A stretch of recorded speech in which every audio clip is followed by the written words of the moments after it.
এবার দেখে নেব ওয়েব সিরিজে কারা পেলেন বেস্ট সাপোর্টিং অ্যাক্টরের পুরস্কার। প্রথমেই দেখে নেব বেস্ট সাপোর্টিং অ্যাক্টর ওয়েব সিরিজের nomination.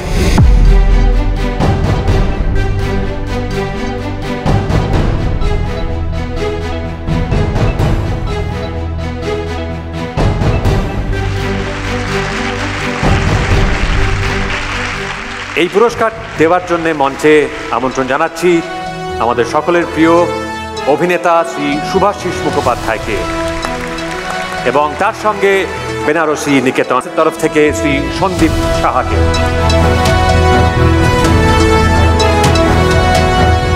Best supporting actor web series.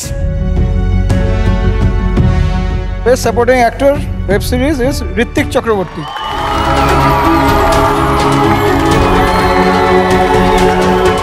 অনেক অনেক অভিনন্দন Ritwik. Ritwik, congratulations. Thank you TV9 Bangla. ওদের দুজনকেও ধন্যবাদ। তুমি বলছিস কেন? শুভাশিস দা ধন্যবাদ। যারা আমার সঙ্গে নমিনেশনে ছিলেন তারা আমার খুব প্রিয় অভিনেতা, তারা আমার প্রিয় সহ অভিনেতাও বটে। তাদের সবাইকে ধন্যবাদ। আর দর্শক যারা আমাকে এই অ্যাওয়ার্ডের যোগ্য মনে করলেন, আর আমার পরিচালক, তার সঙ্গে আমার বরং শুটিংয়েই দেখা হোক, ধন্যবাদ দিচ্ছি না।